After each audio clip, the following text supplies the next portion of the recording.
Hi, I'm Van Phillips, European Tour winner and PGA coach, and in today's lesson I'm going to teach you the chip and run.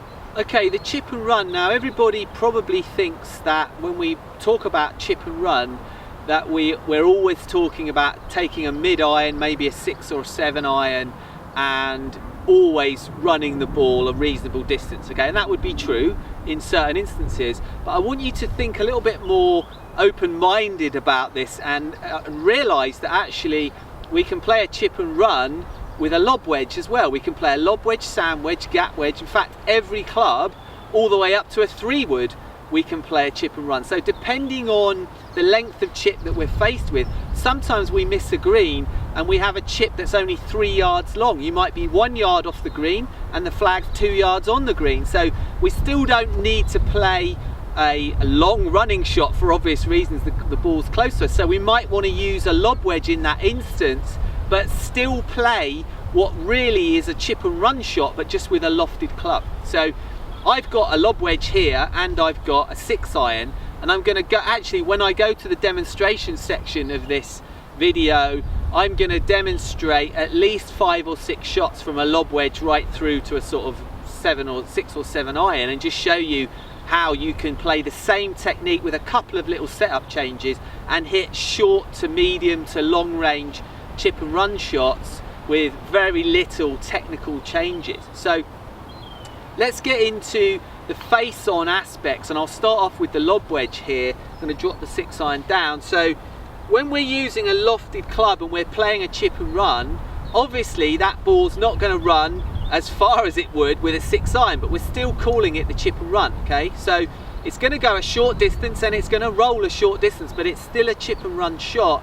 Setup changes that we need, or the setup fundamentals that we need for this shot, we want a very central ball position in my view, okay? So I don't like to put the ball way back in the stance for these shots. I like to line it up dead opposite my sternum, take about a shoulder width stance, okay? The stance width is not set in stone here. Whether you want to play around with slightly wider or slightly narrower is not going to make a huge amount of difference, but somewhere around shoulder width. Get that ball dead opposite the sternum, and with a lofted club like the lob wedge, sand wedge, gap wedge, I'd like your weight to be quite a lot onto that front foot, so maybe 70% more towards the front leg, and keep it there throughout the whole action. Now, a couple of grip options here. You can try a reverse overlap like a putting grip, so you take the forefinger of the lead hand, rest it on the outside of the fingers there, and with that weight forward, I want you to really feel like you're holding your putter. Now obviously there are a lot of putter grips. You may grip the putter in a totally different way to that, but you know, that is a conventional putting grip. We call it the reverse overlap. So get that finger over the other fingers of the rear hand there. So forefinger of the lead hand. We've got ball in the middle, weight forward. Now from there, we need to keep that weight on the front foot, and I'd like you to take a look at your target, and however hard you feel you would hit a putt, I'd like you to get that feeling that you're going to make that same type of swing, but now with your wedge. So it's going to be like a putting action, okay? And I want you to really have that thought that you're making the same amount of energy as you would for a putt of the same distance. Now in a minute I'm going to demonstrate all these shots in progression, and you're going to see how obviously from a lob wedge through to a 6 iron, the ball is just going to start to run further and further and further, but with a very similar technique, okay? And I'm going to be using the same amount of energy on every shot that I feel would hit a putt the same distance. So that's key there, and that's the simplest way to give you the best feel for getting your distance right.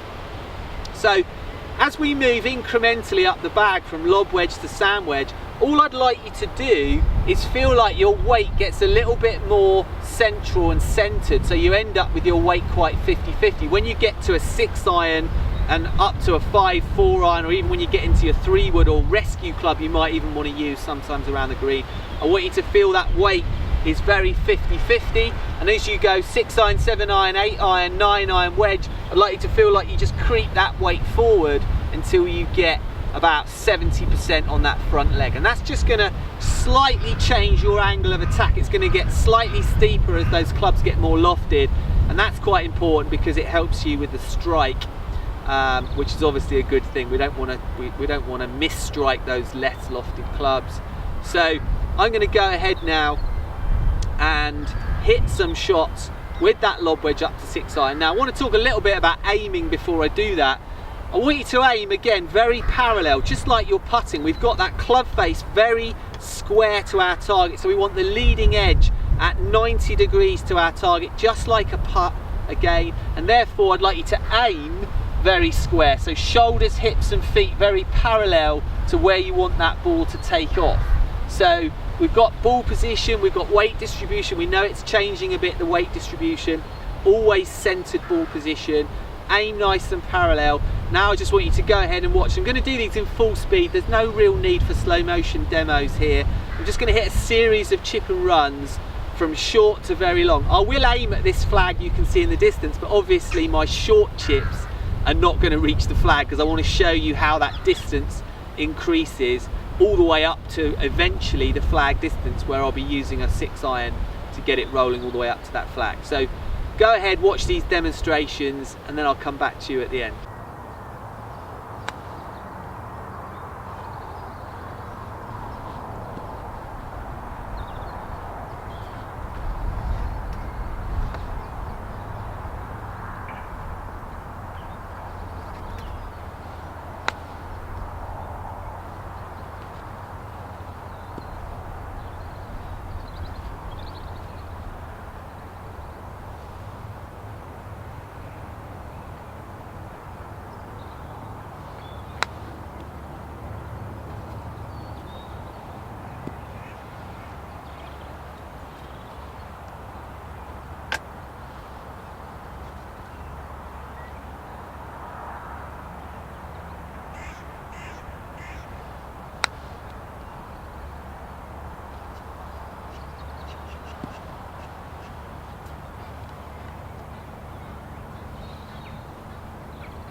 So hopefully you could see there, I just progressed from a lob wedge up to a 5 iron actually eventually there, and I changed very little except for my weight distribution. As the clubs were getting longer, I was just shifting back to a more central weight position.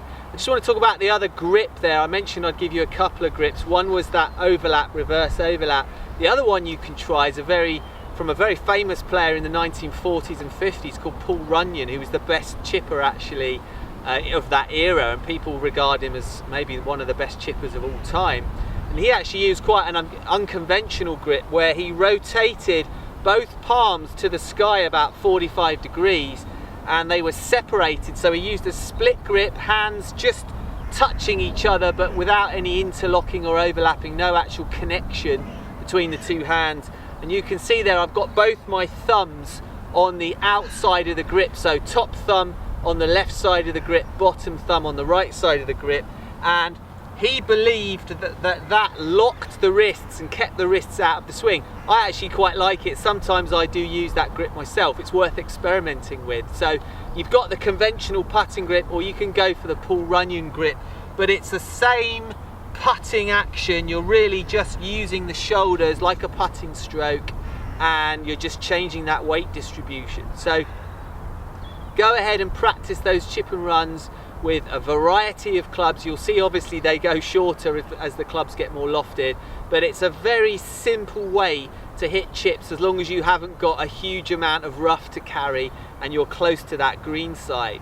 So go ahead, try that out. Please subscribe to these videos and to my channel if you're enjoying them. Head over to my website as well, where there's a really in-depth series of videos there in great details. There's some written articles as well and a forum for you guys to get involved with, so head over there.